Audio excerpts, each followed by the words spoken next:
ज्यांच्या अभिष्ट चिंतन सोहळ्यानिमित्त या कीर्तनाचं आयोजन आहे, त्या महाराष्ट्र राज्याच्या पर्यावरण व हवामान बदल आणि पशुसंवर्धन विभागाच्या मंत्री आदरणीय लोकनेत्या पंकजाताई मुंडे साहेबांचं स्वागत होत आहे. गणेशरावजी लांडे पाटील हे ताईंचं स्वागत करतायत. अभिष्ट चिंतन सोहळ्याच्या निमित्ताने लोकनेते माजी मंत्री बदामराव जाधव पंडित हे देखील या ठिकाणी उपस्थित आहेत. त्यांचंही स्वागत होत आहे.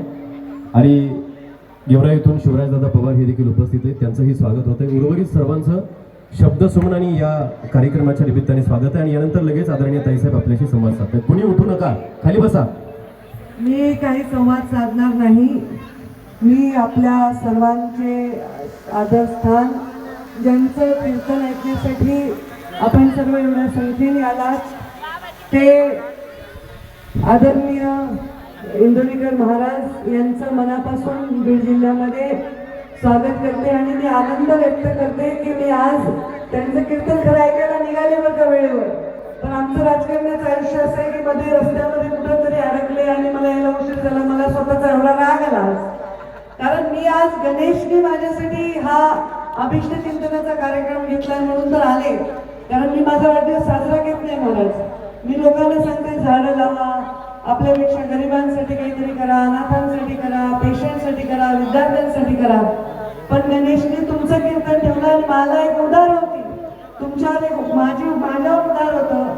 माझ्या एका कार्यकर्त्याचा मृत्यू झाला, त्याच्या मुलीचं लग्न त्या दिवशी होतं म्हणून तुमच्या लग्न कार्याला मी येऊ शकले नव्हते. कारण मला तिकडे पोहोचणं शक्य नाही झालं. आहेर बिहेर सगळं घेऊन ठेवलं होतं. तर ते मी तुमच्याकडे संगमनेरला येऊन तुम्हाला देणार आहे. कारण ते माझ्यावर उदार होतं म्हणून मला आज तुमच्या कीर्तनाला येणं होतं. म्हणून मी आवर्जून आले. जिथे आले ते सर्वजणांचे खूप खूप आभार. माझ्या मागे तुमचे आशीर्वाद नेहमीच आहे. मी माझा वाढदिवस साजरा करत नाही. हा केवळ अपवाद होता याला, कारण इंदोरीकर महाराज होते म्हणून मी इथे आले. गणेश, तू चांगलं काम केलंस, कीर्तनाला बसवलंस, लोकांच्या चार मनामध्ये चांगले शब्द केले. त्याच्यावरून त्यांनी जर काम पुढे जीवनामध्ये केलं, पावलं उचलले तर सगळ्यांचं चांगलं होईल. मी सुद्धा जिल्हा परिषदच्या शाळेत शिकले म्हणून चेहरा आनंदी राहतो हे इंदोरीकर महाराजांनी आज सांगितल्यावर मला कळलं. त्यामुळे सगळ्यांनी सगळे आनंदी राहा, आपापल्या जीवनामध्ये चांगलं काम करा आणि तुमचा आशीर्वाद हाच द्या की मी उतणार नाही, मी मातणार नाही, मी घेतला वसा टाकणार नाही. हे मुंडे साहेबांचं वचन जीवनाच्या शेवटच्या श्वासापर्यंत मी निभावावं एवढाच आशीर्वाद द्या, एवढं या निमित्ताने सांगते आणि माझ्या वाणीला धन्यवाद. उपस्थित असलेल्या सगळ्यांचं परत एकदा स्वागत आहे.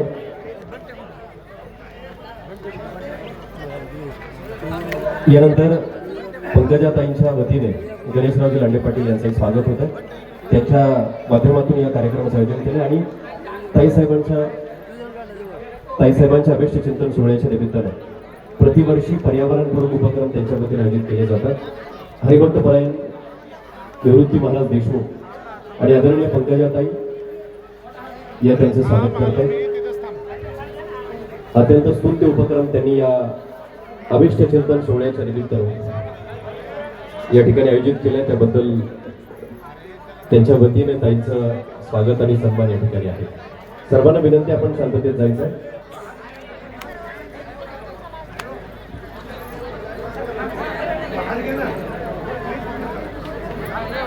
गणेशरावजी लांडे पाटील यांचं स्वागत आदरणीय ताईसाहेब या ठिकाणी करतात.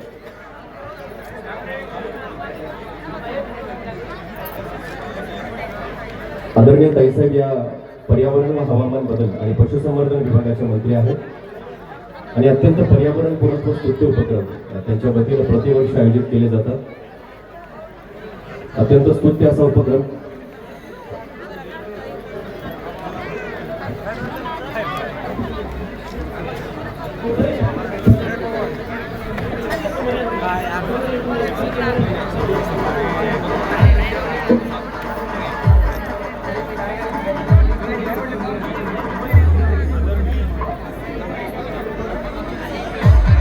सर्वांना विनंती, आपण शांततेत यानंतर जायचंय.